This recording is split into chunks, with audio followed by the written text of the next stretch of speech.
game mode wise, a lot of the game modes look great on paper. The WWE Universe mode, even though it's just basically a buffed up exhibition, that's, you know, a welcomed addition.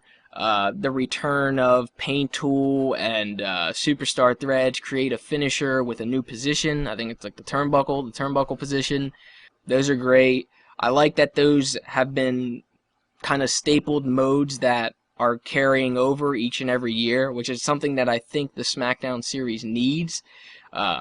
With the main mode, the Road to WrestleManias, I can't say I'm a big fan of Road to WrestleManias. In fact, I don't really like Road to WrestleManias at all. The only reason I don't like Road to WrestleManias is because it always puts you in the boots of the big names, like John Cena, Rey Mysterio, Chris Jericho, Batista. It never really puts you in some of the undercard guys' boots, and basically you don't really have much to do with, like, say, Zack Ryder, other than WWE Universe mode, which obviously isn't like a full-fledged season, it's just exhibition a little buffed up.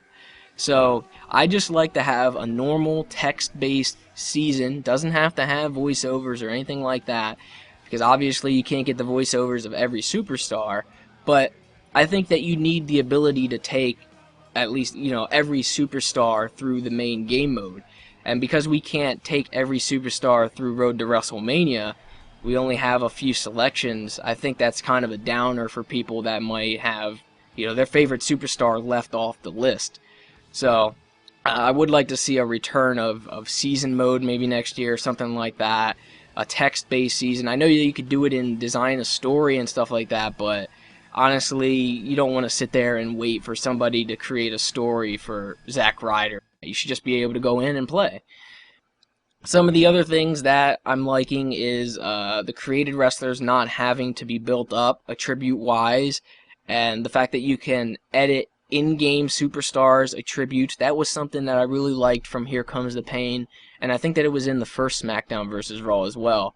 But how you could basically take a lower card guy like, say, Zack Ryder, he's probably in like the 80s or something overall, and you could put him up into like the low 90s or something like that, so that way he could hang with the likes of Triple H or something like that, and he wouldn't get completely squashed out.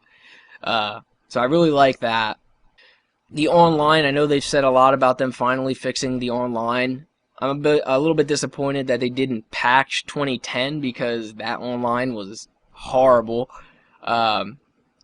But it's a good thing that they have fixed, supposedly they fixed the online. I guess I can't really say for sure because I haven't played the game.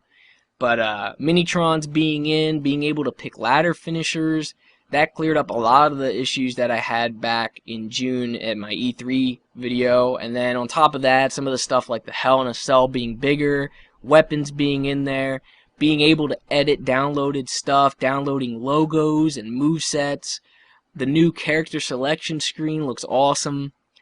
There's a lot of good stuff in there, to be honest. Contrary to what a lot of people were confused about the building up to bigger grapples with the grapple system now, because supposedly you start with light grapples and then you have to make your way into the bigger ones by dazing your opponent. I actually like that system because I think that will probably make the matches last longer, because I hate the fact that you could basically do like 3 moves, do your finisher, and then end a match like nothing. So that's something I'm hopeful that they did that right. I'm a little bit sketchy though on the fact that you could use finishers whenever you want, which is I don't know if that'll work well online. What else?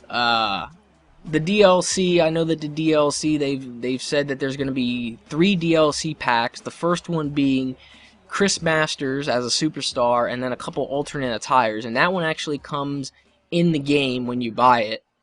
And then there's a second DLC pack which will contain 3 members of the Nexus: Wade Barrett, David Otunga, oh god, Justin Gabriel, and then you have Layla, Lex Luger, and the British Bulldog, and then 2 alternate attires, one for HBK and one for Shad. That'll be the second DLC pack. And then there's a third one which they haven't really explained as to what is in that pack.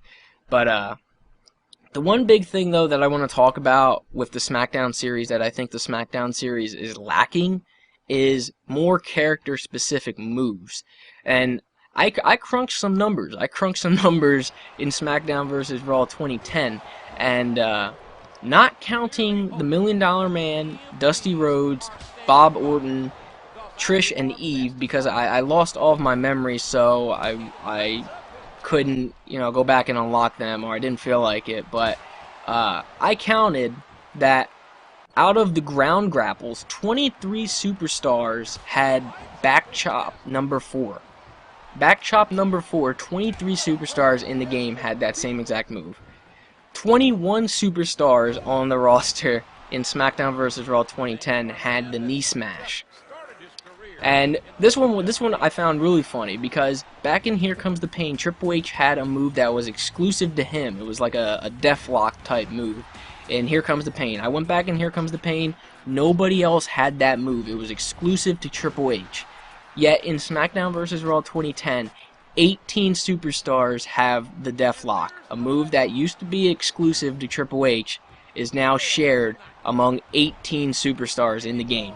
Maybe even more, because I didn't count, $1 Million Man or whatever. But that is something that I think has to be fixed. You have to have more character-specific movesets, so that way each superstar feels different, and then you'll want to play as everybody in the game, and you'll want to go through all of the modes as everyone. But that'll kind of go back to what I was saying about a season mode.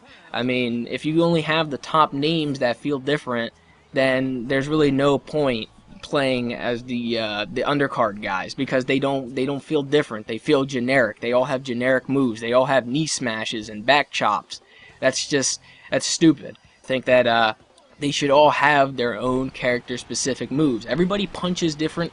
Everybody ground stomps different. Everybody does, everything pretty much in their own style. So I think that's how the games should be, and that's how Here Comes the Pain was, and then it gradually started to get more and more and more generic. If you play Here Comes the Pain, people like Triple H, The Rock, Chris Jericho, Brock Lesnar, hell, even Goldust, they all had a variety of moves that were exclusive to them that no one else had, which, like I said before, it makes playing as different people more fun. It adds the replay value. So that's the one major thing that I'd like to see. I'd like to see a season mode that you can continue playing forever, not just an exhibition mode with, cutscenes or whatever. I just want to have like a text-based season that you can keep going through as anybody, and then on top of that, more character-specific moves. One more thing, though, real quick, I have to say that these pre-order bonuses are really stupid. I mean, you get there must be a different pre-order bonus for basically every place that you buy.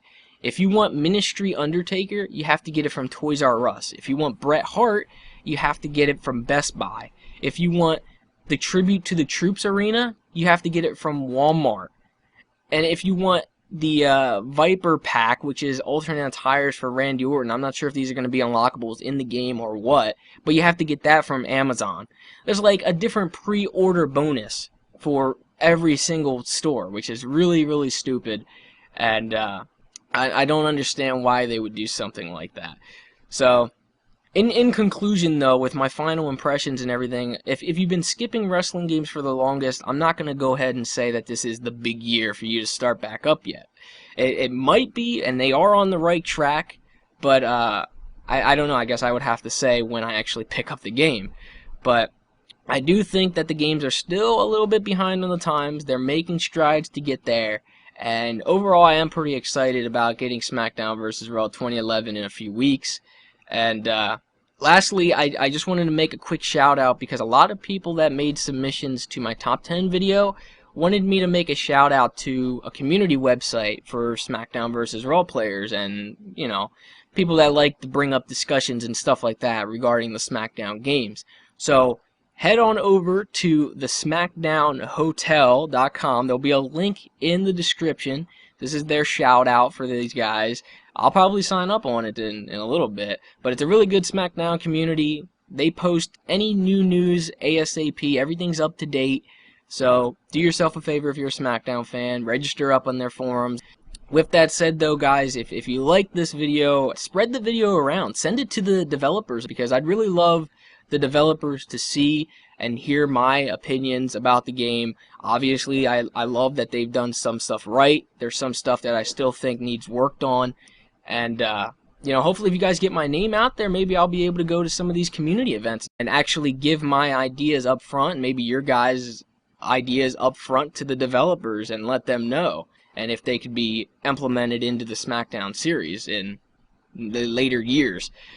So that's about it, though. I've rambled on enough. Thanks for watching, guys. Subscribe to my channel, because I'll be posting a shit ton of 2011 stuff. With that said, I will talk to you guys later.